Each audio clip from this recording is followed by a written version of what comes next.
La palabra de Dios contenida en este libro es la verdad que acepto creer, es la enseñanza que me comprometo a seguir y es la esperanza que me atrevo a confesar. Nada me impide recibirla, nadie me evitará que la haga parte de mi vida y por ningún motivo dejaré de proclamarla. Estoy aquí para leerla, oírla y vivirla diariamente. Amén. Amén. Oremos. Gracias, Señor, por tu palabra. Gracias por esta maravillosa iglesia, por todos los que participan, Señor, pero especialmente gracias por ti que estás entre nosotros, que viniste a nacer entre nosotros en Jesucristo. Permítenos escuchar tu palabra. Bendice, Señor, al predicador y a todos nosotros. Permítenos ser transformados por lo que tú quieres decirnos hoy. En el nombre de Jesús, nuestro Señor y Salvador, oramos. Amén. Amén. Dios les bendiga, hermanos.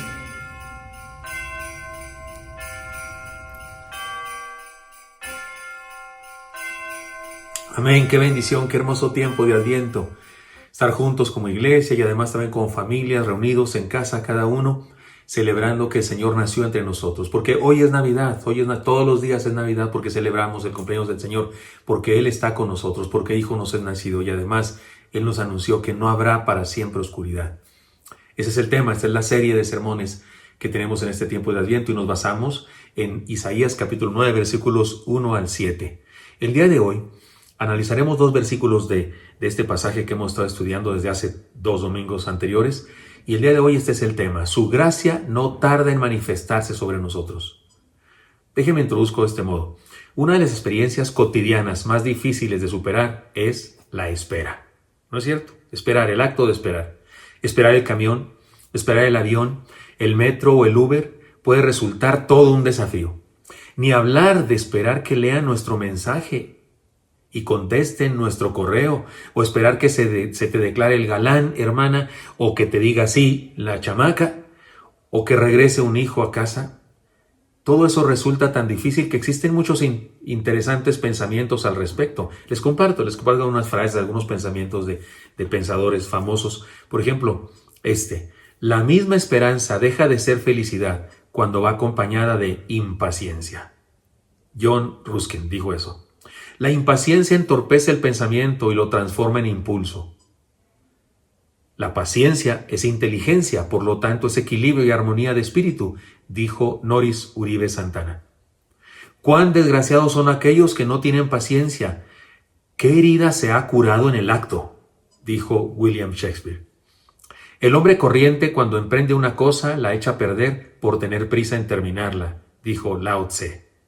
La paciencia es la fortaleza del débil y la impaciencia es la debilidad del fuerte, decía Immanuel Kant, un cristiano, hermano nuestro.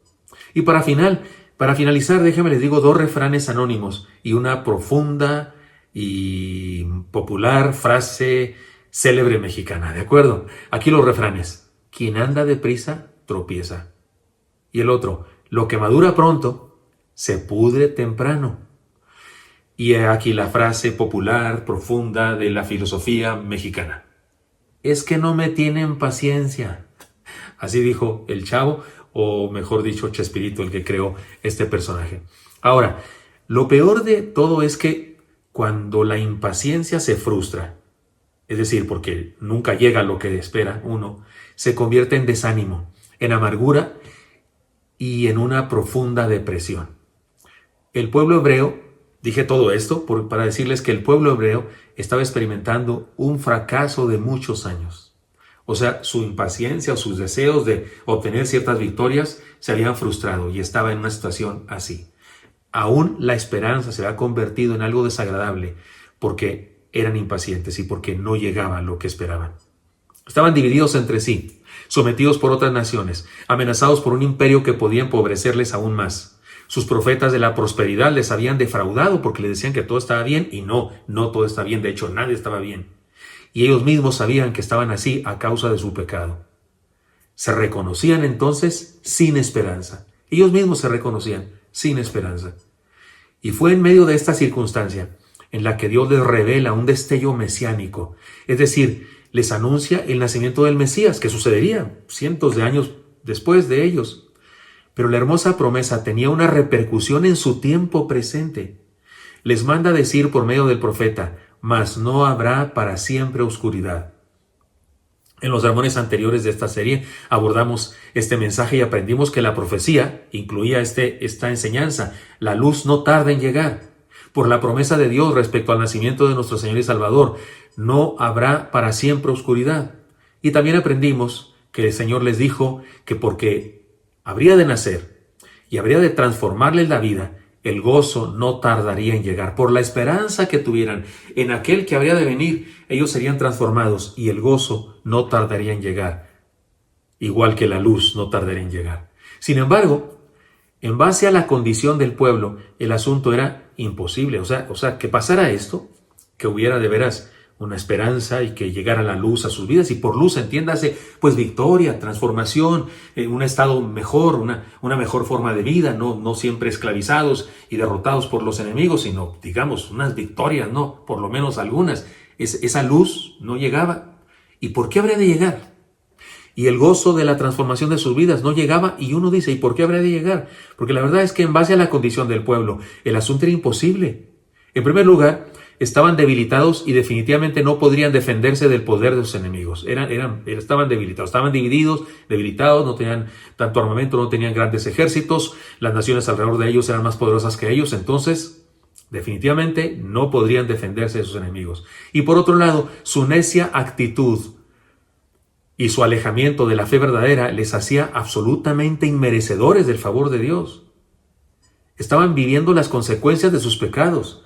Su maldad los había alcanzado y no tenían ninguna esperanza porque no había merecimiento en ellos. Sin embargo, de todo eso, el mensaje del Señor, por medio del profeta, era muy claro. Su gracia no tarda en manifestarse y eso les basta para confiar y esperar en la bendición. No tenían mérito alguno. No había ninguna razón para que creyeran que Dios podría bendecirlos. Pero Dios les manda un mensaje lleno de gracia. Esta es la parte del pasaje que está llena de la gracia de Dios. No era por sus merecimientos, sino por el amor de Dios, por la gracia de Dios. Leamos el pasaje.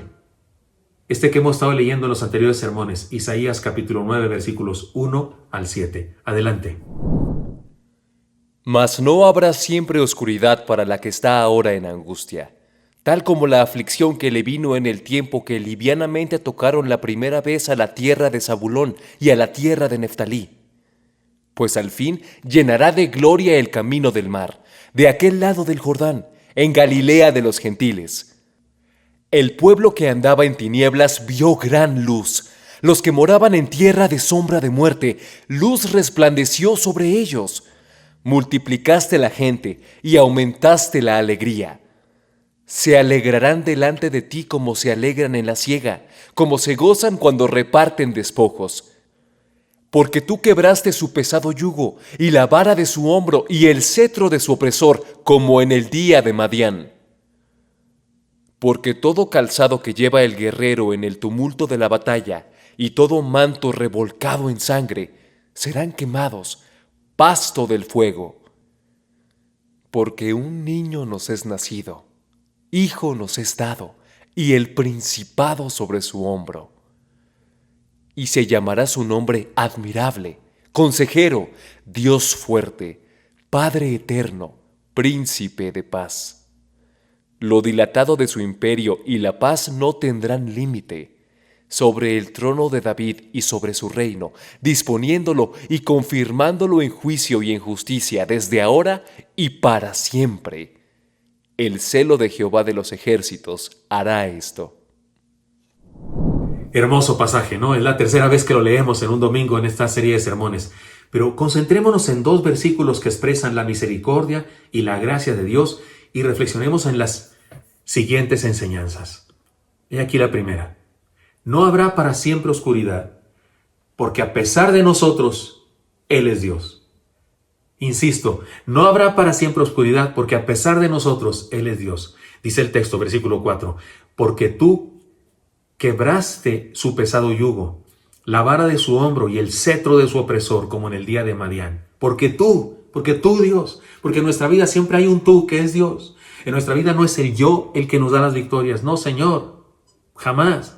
En nuestra vida hay un tú que es Dios, nuestro Señor. Cuando hablamos con Él, podemos decirle, es que tú, Señor, es que tú nos salvaste, es que tú nos amas, que tú nos perdonaste, es que tú nos llenaste de bendición. Y así dice aquí el profeta. En el mundo hay maldad, pecado, confusión, desolación, enfermedades, muerte, amargura y pobreza.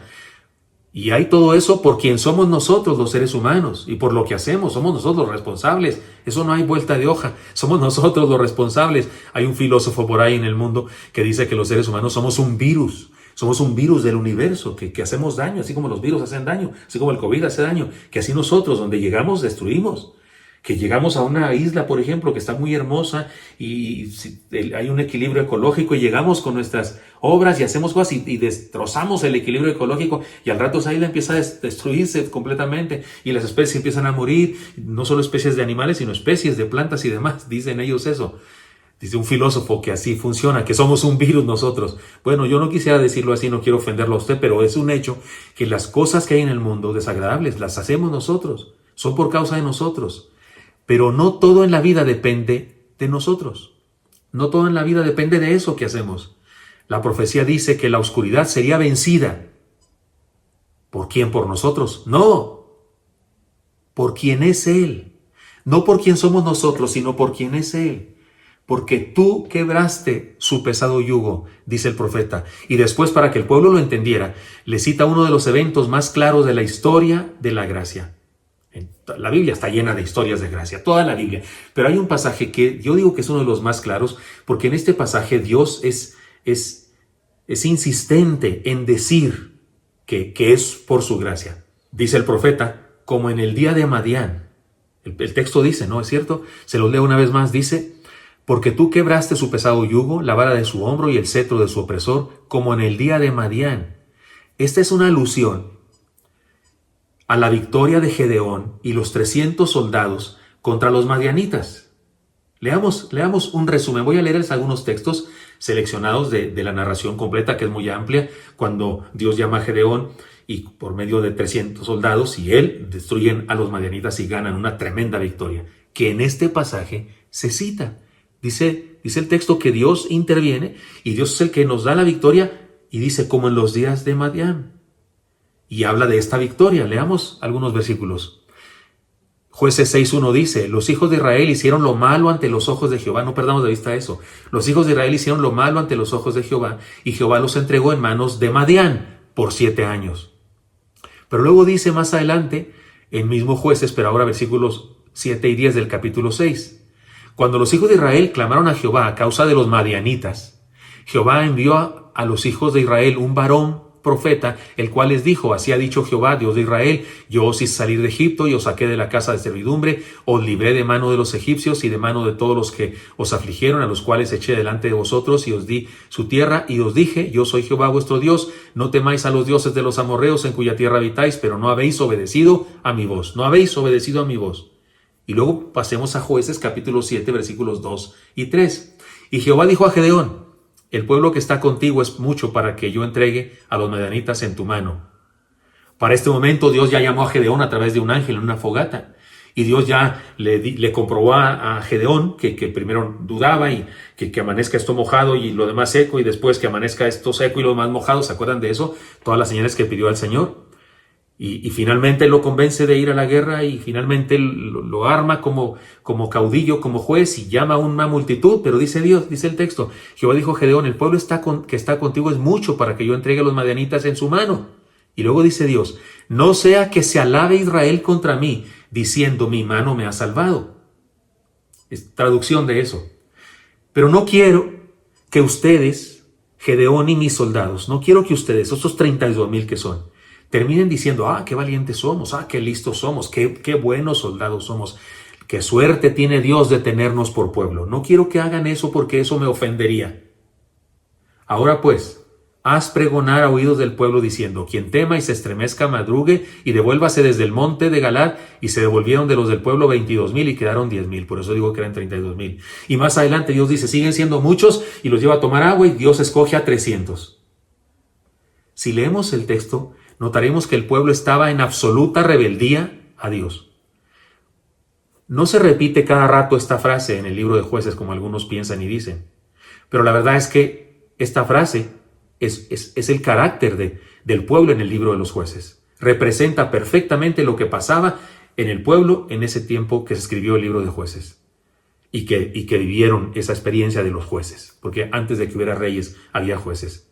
Dice, Cada quien hacía lo que estaba bien delante de sus ojos. Traducción: y cada quien hacía lo que le daba su regalada gana. No seguían la ley de Dios, no seguían las profecías de los profetas buenos que se levantaban y les exhortaban. Y se mantenían en su necia, en su terca idolatría y su alejamiento de Dios. Se habían alejado del Señor.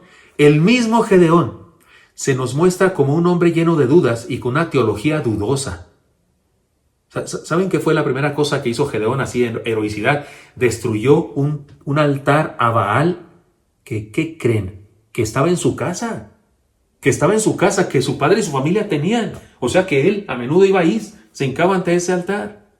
Pero cuando acepta el llamado de Dios, por supuesto que tiene que hacer muestras de su fe, de su nueva fe, porque era nueva, sin duda que hay que decirlo.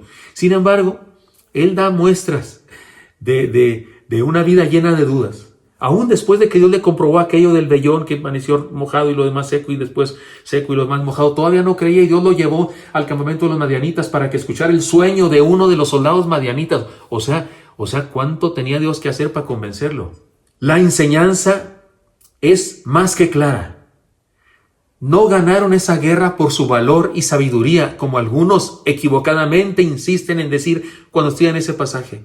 No ganaron esa guerra por su valor y sabiduría, sino que Dios les dio la victoria a pesar de su debilidad, su pequeñez y su incompetencia. Si alguien predica de ese pasaje y dice que esos soldados que ganaron porque eran los más sabios y los más valientes y no sé qué, está en contra del pasaje, porque el pasaje dice que Dios dijo: no quiero que se ensoberbezca Israel, diciendo por nuestra mano hemos sido librados. Entonces no podemos decir eso. Tenemos que reconocer que Dios les dio la victoria a pesar de su debilidad, su pequeñez e incompetencia. El Señor pide al pueblo del tiempo de Isaías, volvamos a Isaías ahora, porque es un pasaje de más atrás, pero este es un pasaje que se pone como ejemplo.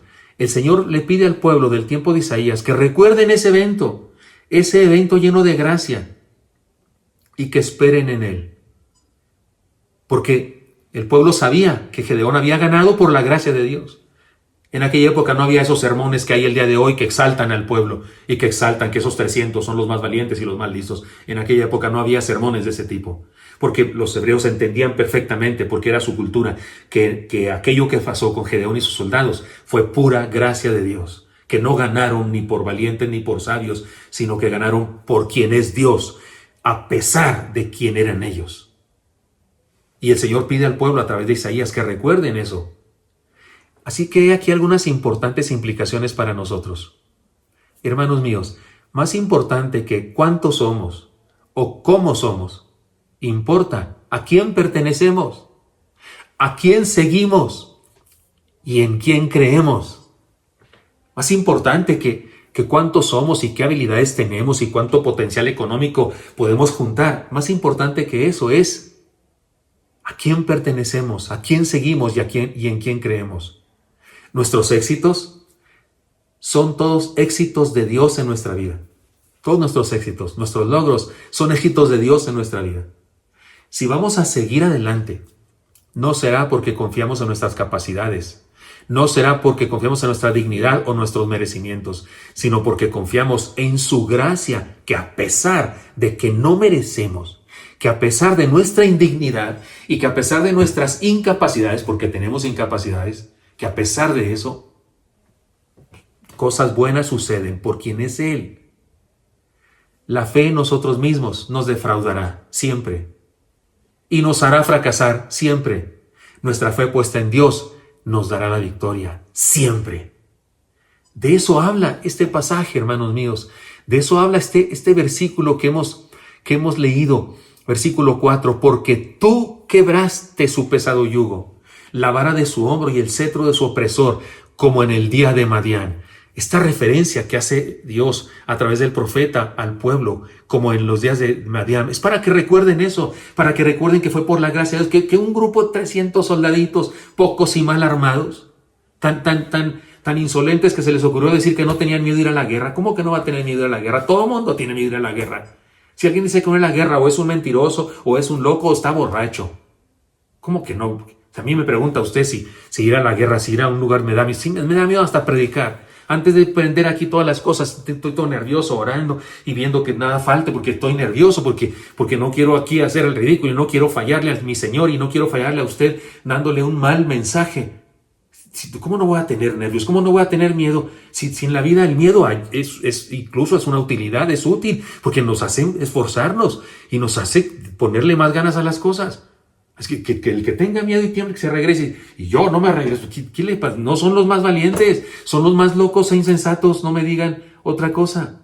Y aquello de cómo tomaron el agua, ni se sabe exactamente cómo tomaron el agua. El texto está confuso. Dios cogió a los 300, no por la forma que tomaron el agua. Los cogió porque eran los menos. Lo digo cada rato, si hubieran tomado agua al revés, si estuvieran cambiado los números, Dios hubiera escogido de todas maneras a los 300, porque los escogió por pocos, no por la manera como toman el agua, como insisten en decir algunos, para exaltar al hombre, cuando el texto dice que Dios no quería que el hombre se exaltara, sino que entendieran que era por su puritita gracia. En el Nuevo Testamento encontramos un refrendo de esta promesa de Dios, un refrendo de esta promesa de un Dios que por quien es Él nos ha de bendecir. Y esta promesa ahora es para todos nosotros, porque aquella que estamos leyendo de Isaías fue dada particularmente para el pueblo de Dios en ese momento. Nos alcanza a nosotros, por supuesto, porque el que se profetizaba que nacería, nació para salvarnos a todos. Pero en el Nuevo Testamento, ese niño que se profetizaba que nacería, nació y un día entró a la sinagoga y pasó este suceso y dijo estas palabras. Vino a Nazaret, donde se había criado, y en el día de reposo entró en la sinagoga conforme a su costumbre, y se levantó a leer, y se le dio el libro del profeta Isaías, y habiendo abierto el libro halló el lugar donde estaba escrito: El Espíritu del Señor está sobre mí, por cuanto me ha ungido para dar buenas nuevas a los pobres, me ha enviado a sanar a los quebrantados de corazón, a pregonar libertad a los cautivos, y vista a los ciegos, a poner en libertad a los oprimidos, a predicar el año agradable del Señor. Amén. Lucas 4, 16 al 19.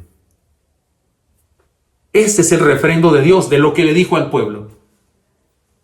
La salvación, es decir, la vida eterna, es decir, las bendiciones de ser iglesia, es decir, el gozo de vivir en esta vida a plenitud, aquello que dijo el Señor, para que tengan vida y la tengan en abundancia, esa posibilidad de tener vida en abundancia, esa posibilidad de decirle a un hermano, Dios te bendiga, confiando en que sí te va a bendecir, esa confianza de poder decir al final de nuestros cultos la declaración que hacemos, ¿no es cierto?, que es una declaración que tiene que ver con el amor de Dios, que tiene que ver con la gracia de Dios, que tiene que ver con que Dios está con nosotros. El hecho de desearnos unos a otros bendiciones, el hecho de orar unos por otros y confiar en que Dios nos va a bendecir, eso es posible, no por quien somos nosotros, sino a pesar de quien somos nosotros, porque todo eso es por quien es Él. Como dice el pasaje, porque tú quitaste su pesado yugo, porque tú nos bendices, hermanos míos. En el cristianismo hay un tú que es Dios siempre y que es por Él. Si usamos el yo, como en muchos grupos religiosos en donde se exalta el ser humano, donde se predica humanismo y no la palabra, y donde se usa el yo, porque yo declaro, porque yo proclamo, porque yo demando, eso nos lleva al fracaso y la frustración. Porque el confiar en nosotros mismos y confiar en nuestras palabras y confiar en lo que hacemos nos defraudará. Tarde o temprano, más temprano que tarde. Es por quien es Él y por lo que Él planea y por lo que Él dice y por lo que Él declara. Déjeme lo explico de esta manera. Un pequeño niño esperaba con ansia la Navidad porque esperaba recibir un regalo que hacía tiempo que él anhelaba tener. Un equipo de química que incluía un microscopio, así como un set de ciencia, de científico que incluía un microscopio.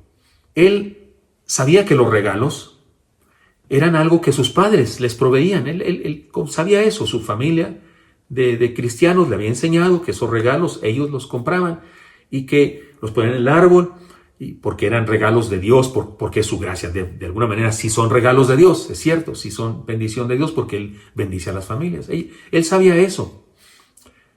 Sabía que eran sus padres los que le daban los regalos a él y a sus hermanos, pero también sabía que las cosas de su familia no estaban bien económicamente.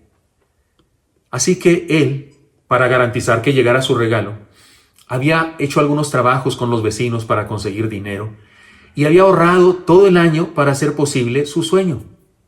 Cuando faltaban algunos días, acompañó a sus padres al supermercado y él se separó de ellos un momento para ir a checar una vez más el precio de su equipo de ciencia. Y se lo aprendió de memoria.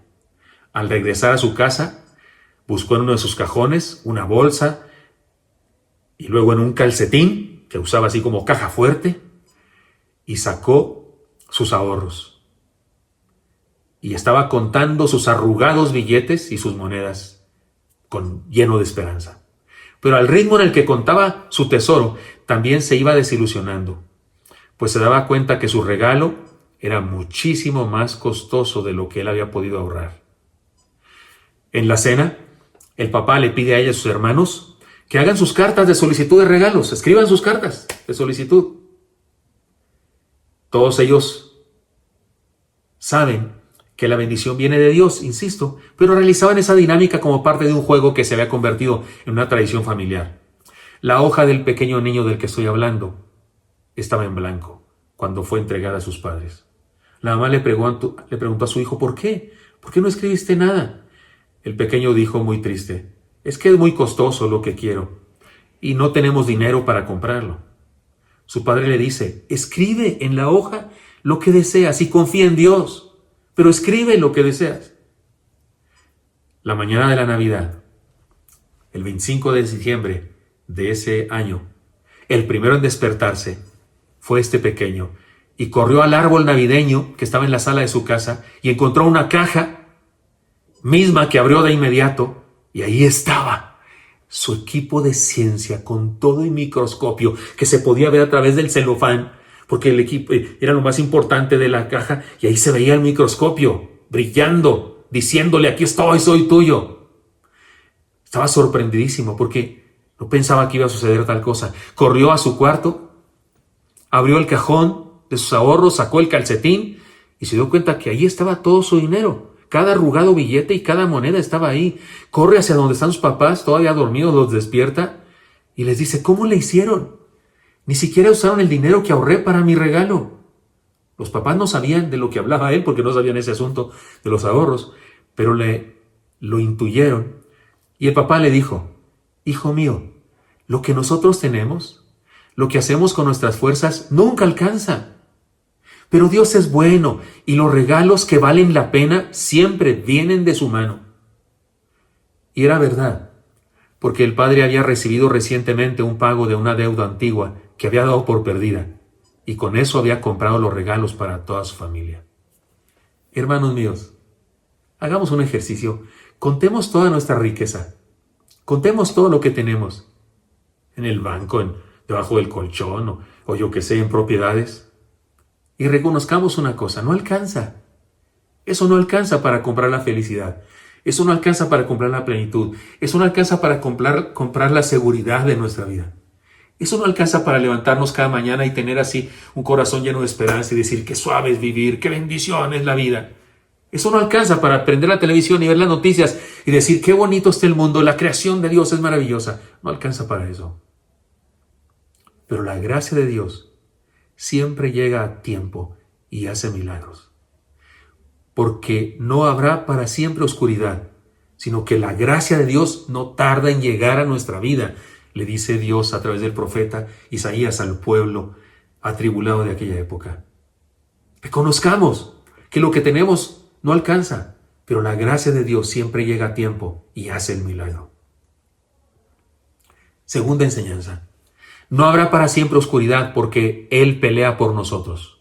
Versículo 5 dice, porque todo calzado que lleve el guerrero en el tumulto de la batalla y todo manto revolcado en sangre serán quemados, serán pasto del fuego.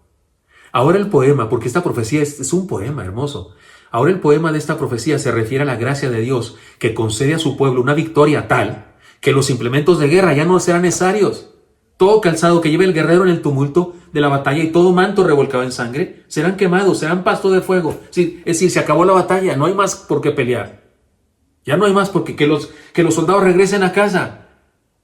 ¿Cómo se dice? Están francos, están libres de la guerra. Ya el servicio militar se acabó, todos regresan a casa, tenemos paz. Se trata de una promesa que no solo nos imparte una victoria transitoria, sino una victoria eterna. Porque si se trata de una libertad que no es circunstancial, sino eterna. El apóstol Pablo lo entiende y lo dice en una de sus cartas. Estad pues firmes en la libertad con que Cristo nos hizo firmes y no estéis otra vez sujetos al yugo de esclavitud. Se lo explico así. Cuando Dios nos da una victoria sobre una batalla, pero sigue la guerra, no, pues no guardes las armas, compadre. Quédate con el manto que está lleno de sangre. Total, ya está lleno de sangre. Ni lo laves porque se volverá a llenar de sangre en la próxima batalla. Y los zapatos de guerra vuélvenos a poner porque habrá otra guerra. Pero con Dios no solo tenemos una victoria sobre una batalla, sino la guerra completa. Guarda tus armas. Conviértelas en arados.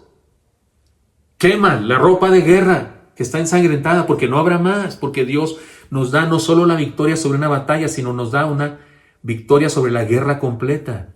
La mejor ilustración para esta verdad es un evento bíblico que debemos interpretar mejor. Lo he explicado en alguna otra ocasión, pero me parece que no siempre nos queda bien claro este asunto y quiero hoy ser muy puntual en explicarlo para que lo vivamos usted y yo, porque las enseñanzas no son nomás para saberlas, sino para vivirlas. En el enfrentamiento de los israelitas y los filisteos, hubo muchos, pero en uno en particular, las condiciones eran de la más absoluta desventaja. Les pongo el cuadro, les pongo lo que estaba pasando en el cuadrilátero, ¿verdad? O en la jaula, si era la UFC, en el octágono, les cuento qué estaba pasando ahí. Los filisteos eran un pueblo guerrero, sabían manejar los metales y tenían armas poderosas y para colmo, eran gente de gran estatura, había gigantes entre ellos. Los de mi tamaño eran enanos entre ellos. Y yo soy aquí más o menos alto, 1,80. Pero ellos eran de 2 metros para arriba, eran los chaparros. Los hebreos eran pastores de ovejas y agricultores, no guerreros. Pastores de ovejas y agricultores. Sus armas eran sus utensilios de labranza. Eran gente de mediana estatura. En el campo de batalla, los filisteos dijeron, tenemos a Goliat de nuestra parte. Un tipo de 2 metros 85 centímetros aproximadamente, casi 3 metros. Pesa que el tipo, pues que no sé cuánto pesa, un mastodonte enorme. Trae una lanza que pesa lo que yo peso y cosas así. Tenemos a Goliat de nuestra parte. La tenemos ganada. Y los hebreos no tenían respuesta para semejante argumento. ¿Qué decían ante ese argumento? Pero aparece un adolescente llamado David y su mensaje implícito fue este. No lo dijo con estas palabras, pero eso es lo que decía con su actitud y sus discursos. Dios está con nosotros, la tenemos ganada. Ahora bien, recordemos que todo el Antiguo Testamento nos habla del Señor Jesús. Él está presente en toda historia y en toda batalla de su pueblo. Y esta historia no es la excepción. Nosotros podemos y debemos identificarnos con Saúl. ¿Dónde estoy yo en esta batalla de filisteos y hebreos? Goliat, David, ¿cuál soy yo? Porque es como una parábola. Sucedió, es un evento que sucedió. Pero la Biblia dice que todo eso es una enseñanza que nos recuerda quién es Jesús. Entonces, ¿dónde estoy yo en esta batalla? ¿Quién soy yo en esta batalla? ¿Quiénes somos usted y yo? Somos Saúl, el temeroso y débil rey. O bien, en la historia tal vez somos los cobardes soldados que fueron capaces de escuchar el reto de Goliat por 40 días y no hicieron nada, ninguno dio un paso al frente. Pero cuando se trata de encontrar a nuestro Señor, porque ¿quiénes somos nosotros? Esos atribulados hombres, temerosos. ¿Quiénes son los filisteos? Goliat, el enemigo de nuestras almas, el mal, el pecado, el diablo, el mundo, las ideologías, la maldad que hay en el mundo. Esos son los filisteos y esos son Goliat. ¿Y dónde está aquí Jesús? En esta historia que se convierte en parábola, porque eso es lo que es el Antiguo Testamento, es una señal de lo que vendría. ¿Dónde está Jesús aquí? Es David, el guerrero. Es el guerrero David. Él, el Señor, es nuestro paladín, nuestro héroe, nuestro guerrero. La narración no nos desafía a ser como David, porque ciertamente no podemos vencer a los gigantes, usted y yo. Nos desafía a confiar en nuestro David, que es Jesús. En esa historia, el guerrero triunfador es Jesús, ese a quien alguna vez llamaron Hijo de David. El mismo joven David advirtió a Goliat que él no iba a derrotarlo, sino su Dios. El mismo David dijo eso. Tú vienes a mí con jabalina, con armas, yo voy a ti en nombre de Jehová. O sea, no es más, yo ni voy a meter las manos, va a ser Dios. ¿Y cómo no? ¿Qué hizo David? ¿Qué hizo? Una piedra, una onda, por favor. He ahí Dios obrando. Por eso usted y yo Somos esos soldados temerosos y nuestro guerrero que va a la batalla por nosotros es Jesús mismo. Él es nuestro David. Por eso es que decimos, no habrá para siempre oscuridad, porque Él pelea por nosotros. Él pelea por nosotros. Así que tengo un desafío aquí para usted y para mí, hermanos. Desafío a experimentar su gracia. Este destello de la Navidad en el Antiguo Testamento nos bendice con una verdad fundamental. Todo esfuerzo humano es incompleto, limitado y pobre.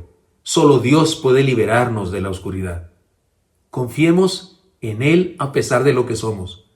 Disfrutemos la vida a pesar de aquello que carecemos. Hay ocasiones en las que usted y yo tenemos dudas y no enfrentamos la vida con el vigor que debemos enfrentarla porque no sabemos pecadores, porque nos sabemos indignos, porque nos sabemos inmerecedores. Y pensamos, pues, ¿cómo va a ser? ¿Cómo va a ser posible? Eso no puede ser. Cuando los predicadores decimos palabras de esperanza, de aliento, de lograr cosas, estoy seguro que de repente cuando escuchamos eso, los que estamos oyendo a un predicador, estoy seguro que de repente hay en nuestra mente, pero ¿cómo va a ser eso? Si soy yo. ¿Cómo va a pasar eso? Sí, eso no pasa, y menos con alguien como yo, porque en el fondo de nuestro corazón todos nos reconocemos limitados, faltos, escasos, como dice la palabra. Pero hermanos míos, confiemos en Él a pesar de lo que somos. Disfrutemos de la vida a pesar de aquello de lo que carecemos. Vivamos llenos de esperanza, confiando en que no habrá para siempre oscuridad, porque Él es Dios y porque pelea por nosotros. Así que le propongo que nos levantemos cada mañana y que cuando acabe este culto nos levantemos a lo que tengamos que hacer, a vivir, a hacer lo que tenemos que hacer. Le propongo que lo hagamos llenos de esperanza, confiando no en lo que somos ni tenemos, sino en quién es Él. Y confiando no en nuestras capacidades y habilidades, sino en que Él pelea por nosotros. Y sí, hagamos lo que nos toca hacer, por supuesto que sí. Y esforcémonos haciendo lo que nos toca hacer y esforzarnos. Pero reconozcamos siempre en humildad. Como le dijo Dios a Gedeón, no quiero que se ensoberbezca Israel contra mí, diciendo por mi mano hemos sido librados. No nos ensoberbezcamos jamás contra Dios, porque es una ofensa a Dios. Decir, sí, por mi fuerza, por mi esfuerzo. No, todo lo que he conseguido yo por mi esfuerzo, por lo que yo hice. No, seamos humildes y reconozcamos que Él es nuestro guerrero. Él va delante de nosotros. Por eso, vamos con todo. Vamos con todo. Que voy entrando al quirófano porque me van a operar, Él está conmigo. Y si Él no firma el documento de requerimiento de mi muerte, pues no va a suceder. Porque Él va a firmar la vida para mí. Y si me deja vivir un día más es porque Él pelea por mí, porque Él está conmigo. No andamos solos cuando andamos por la calle en el peligro de la inseguridad de este mundo. No andamos solo cuando vamos batallando estirando los recursos económicos para salir adelante porque nuestros hijos están estudiando, porque nuestros hijos tienen gastos, porque tenemos situaciones difíciles de enfermedad y demás. No andamos solos. Él está con nosotros porque Él pelea por nosotros, porque Él es nuestro David.